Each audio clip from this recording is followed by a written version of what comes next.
Hello and welcome everybody to another episode of Books and Bytes. Today we're diving deep into 50 Shades of Grey. I got to admit I was a little skeptical going in, but wow, this book really got under my skin. It's a whirlwind romance between Anastasia Steele, a naive college student, and Christian Grey, a young billionaire with a very particular, shall we say, taste in relationships. It is fascinating how the book just dives right into the world of BDSM, exploring these themes of power dynamics and sexual awakening and the psychology of trauma. Right, and it sparks so many conversations Yeah. about female desire and what women really want in a relationship. So let's start at the beginning. Anastasia is sent to interview Christian for the college newspaper, and she is immediately flustered. Remember that scene where she keeps dropping the recorder? It's almost like she's physically repelling from his intensity. It's a brilliant setup for their dynamic. She is completely out of her depth, and he is immediately intrigued by her innocence, her vulnerability. He even offers to show her around his office, which seems completely out of character for someone so controlled and private. I know, it's like he's already sensed that she's someone he can mold, someone who might be willing to enter his world. And then we get that scene at the hardware store where he's buying rope cable ties and masking tape. Chills, right? It's like this glimpse into the darkness lurking beneath the surface. Such a brilliant foreshadowing technique, and it really plays on our cultural understanding of those objects. The book isn't subtle about its themes, but it's effective in building that tension and anticipation. And then their first date at the coffee shop. He pretty much tells her point blank that he's not the right guy for her, that she should run while she can, but of course she's already hooked. That line, "I'm not a good man." Anastasia is so loaded, it's almost a challenge, a dare. He's testing her, seeing if she's willing to push past her comfort zone. And she does, despite all of her anxieties and reservations. That helicopter ride to Seattle is a turning point. It's like she's literally being swept away into his world of luxury and secrets. And then the reveal of the playroom. Wow. I felt like I was peeking into a forbidden world. That scene is all about power dynamics. His world is meticulously controlled, and she's stepping into it with wide eyes and a mix of fear and fascination. It's a visual representation of the power imbalance between them, and it really sets the stage for their entire relationship. And then comes the contract. Talk about laying everything out on the table. The hard limits, the soft limits the expectation of complete obedience. It's almost clinical, which somehow makes it even more erotic. The contract is more than just a set of rules. It's a symbol of Christian's need for control. Remember his line, "I exercise control in all things, Miss Steele." It reveals a much deeper psychological need that stems from his traumatic past. You're right. It's not just about the physical act of dominance and submission. It's about the emotional and psychological power dynamics at play. It's what makes their relationship so complex. And let's be honest, a little disturbing. Exactly. And those early scenes where he punishes her for seemingly minor infractions, like rolling her eyes, it makes you question the boundaries of consent. Is she truly free to choose? Or is she being manipulated by his charm and power? That's what kept me on the edge of my seat. And I have to say, that scene where he gives her a new car after hers breaks down, it felt so controlling. Even if his intentions were good, it felt like another way to bind her to him. That scene really got to me, too. It highlights how easily generosity can slip into manipulation, especially when there's such a stark power imbalance. It's a reminder that even the most seemingly romantic gestures can have a darker undercurrent. You're making me rethink the whole bad boy trope. Maybe it's not as alluring as it seems on the surface. But back to Anastasia, I was so struck by her internal struggle. She's torn between her desire for Christian and her fear of losing herself in his world. Her internal conflict is what makes her such a compelling character. She's not just a passive recipient of his desires. She's constantly questioning, pushing back, trying to define her own boundaries. It's like she's wrestling with two versions of herself, the innocent, naive Anastasia, and the woman she's becoming under Christian's influence. I love how she calls her inner desires, her inner goddess. It's cheesy, but it works. It's like this symbol of her burgeoning sexuality and her struggle to reconcile it with her more cautious side. That inner voice is a clever literary device. It allows E.L. James to give voice to Anastasia's unspoken desires and anxieties, creating a kind of internal dialogue that many readers can relate to. Right. And it's in those moments of internal conflict that we see the depth of her character. She's not just a submissive. She's a woman grappling with her own needs and desires. A very unconventional relationship. And it's important to note that while the book romanticizes BDSM to some extent, it also shows the potential for harm and manipulation within such a dynamic. That's a good point. It's not all just whips and chains and champagne. There's a real emotional roller coaster, and not always a healthy one. What did you think about the scene where Christian has sex with Anastasia while she's on her period? It felt really jarring and kind of disrespectful. That scene is definitely controversial, and it sparked a lot of debate. On one hand, it could be interpreted as Christian pushing boundaries and challenging societal taboos, but on the other hand, it feels like a violation of her physical and emotional space. It reinforces the power imbalance and raises questions about whether true consent is possible in their dynamic. I felt really uncomfortable reading it. It made me question whether Christian truly cared about her needs and feelings, or if he was just focused on his own gratification. That's a valid interpretation, and it's one that many readers shared. It's a reminder that even within a consensual BDSM relationship, there's always a risk of one partner's needs overshadowing the others. It's a fine line, and 50 Shades of Grey definitely blurs it in some places. Yeah. But I have to admit, I was hooked on their story. What do you think it is about this book that captivated so many readers? I think it tapped into a cultural fascination with the bad boy archetype and the idea of being swept away by a powerful, enigmatic man. It also explores female sexuality in a way that was somewhat taboo-breaking at the time. It gave voice to women's desires and fantasies in a way that resonated with a huge audience. You're right, it definitely struck a chord, but it also sparked a lot of controversy. Some critics argued that it glamorized abusive relationships and presented a distorted view of BDSM. That's a valid criticism. It's important to remember that 50 Shades of Grey is a work of fiction, and it shouldn't be taken as a guidebook for healthy relationships or BDSM practices. Exactly, it's entertainment. And it's up to each reader to interpret the themes and messages within their own context. But let's get back to the story. Anastasia is clearly drawn to Christian, but she's also struggling with his controlling nature and his emotional distance. That tension is what drives the narrative forward. She's constantly trying to balance her desire for him with her need for independence and emotional connection. And he, in turn, is struggling with his own demons, his past traumas that make intimacy so difficult for him. Let's talk about his past for a moment. We learned that he was severely neglected as a child and later had a sexually and emotionally abusive relationship with an older woman who introduced him to BDSM. How much do you think his past shapes his present behavior? His backstory is crucial to understanding the complexities of his character, the abuse he suffered as a child, the lack of emotional nurturing, and his early exposure to BDSM all contributed to his need for control, his fear of vulnerability, and his difficulty forming healthy attachments. It makes you feel for him even as you're questioning his actions. He's clearly carrying a lot of pain and baggage. Exactly. It's a reminder that even those who seem to have it all can be deeply wounded and struggling with inner demons. And it raises the question, can someone with such a traumatic past truly overcome their demons and form a healthy, loving relationship? That's the million-dollar question, isn't it? And 50 Shades of Grey doesn't shy away from exploring the challenges and complexities of healing from trauma. It's one of the book's strengths. It delves into the psychological underpinnings of Christian's behavior, making him more than just a cardboard cutout bad boy. He's a flawed, complex character who is both alluring and troubling. You make a great point. It's not just a surface-level romance. It's a story about two people grappling with their pasts, their desires, and the power dynamics that shape their relationship. And it's a story that clearly resonated with millions of readers, prompting conversations about love, sex, power, and the boundaries of consent. It's a book that stays with you long after you finish the last page, leaving you with more questions than answers.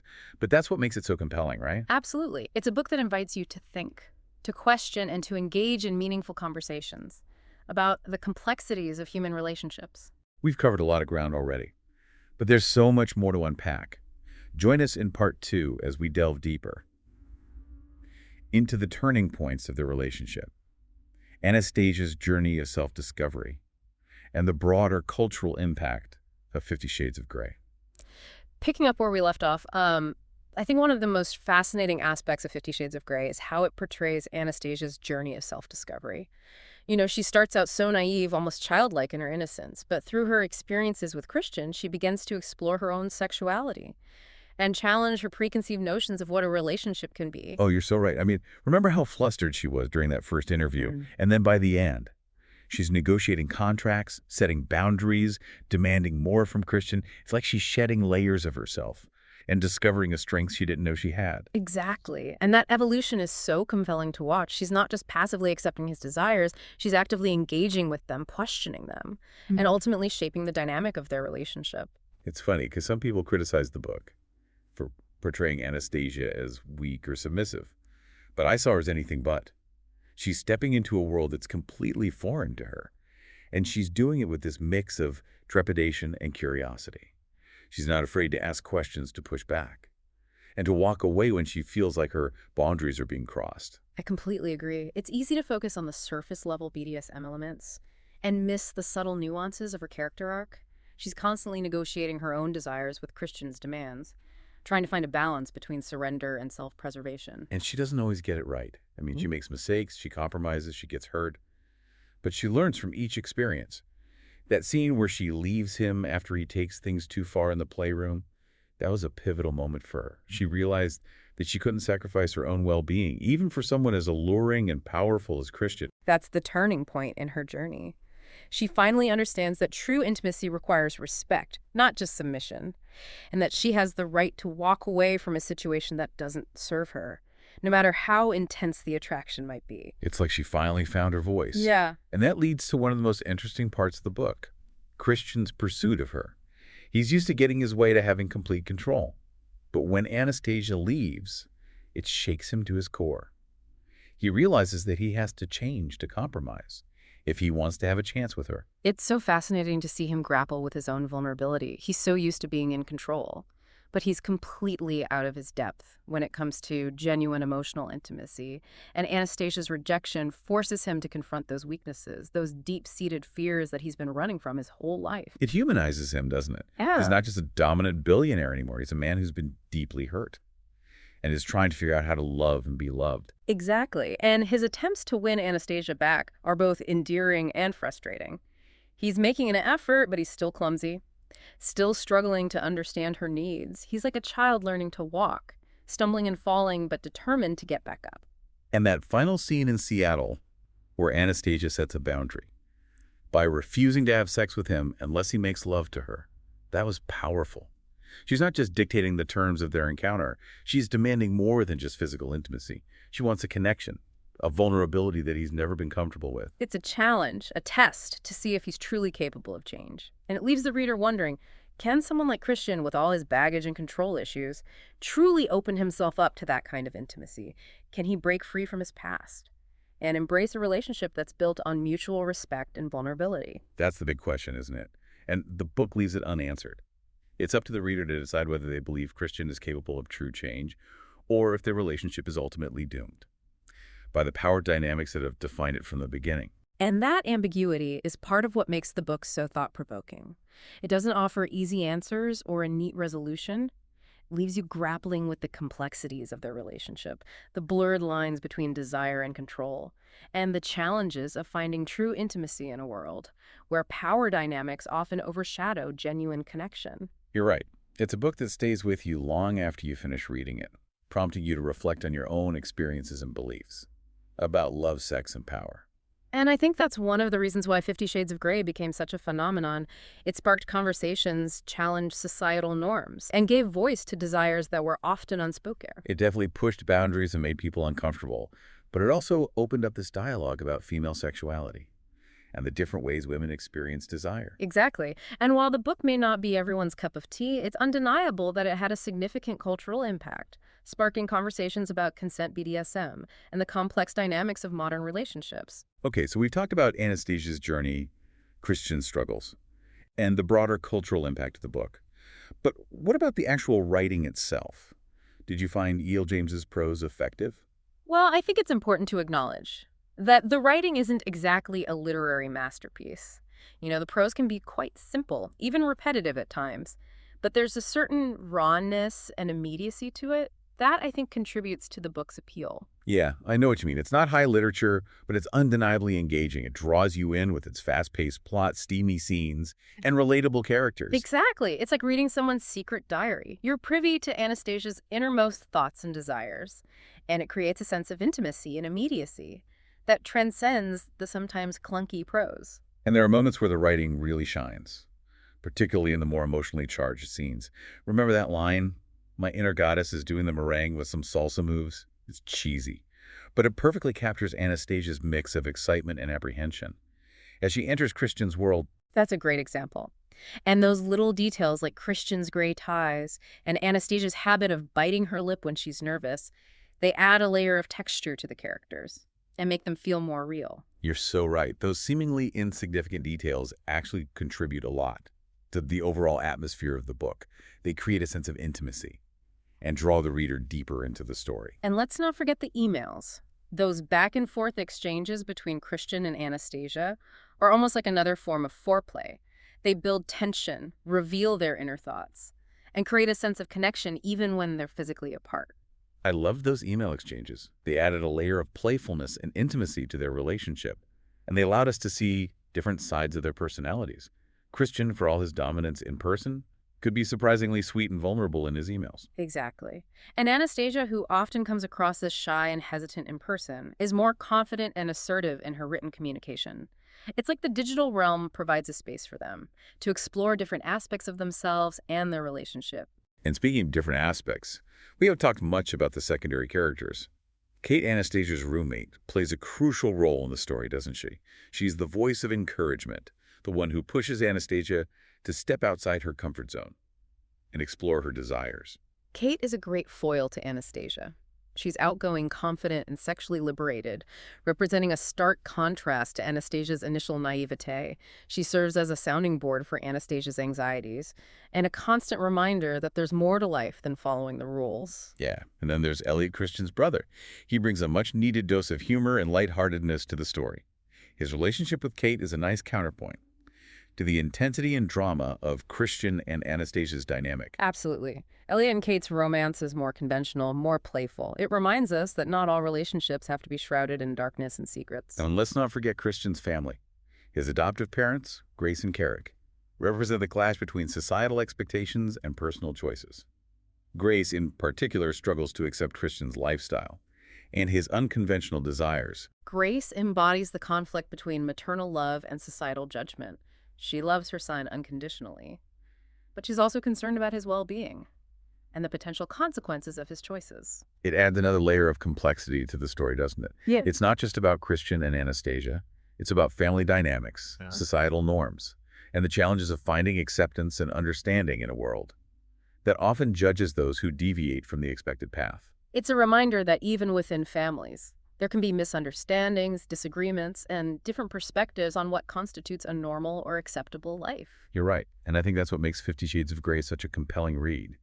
It touches on so many different themes and prompts us to think about our own beliefs and experiences. It's a book that sparks conversations, challenges assumptions, and leaves you with a lot to ponder long after you finish reading the last page. We've covered a lot of ground in this deep dive, but there's still so much more to discuss. Join us in part 3, where we'll explore some of the more controversial aspects of the book, the lasting impact of 50 Shades of Grey, and what it ultimately says about love, desire, and the human search for connection.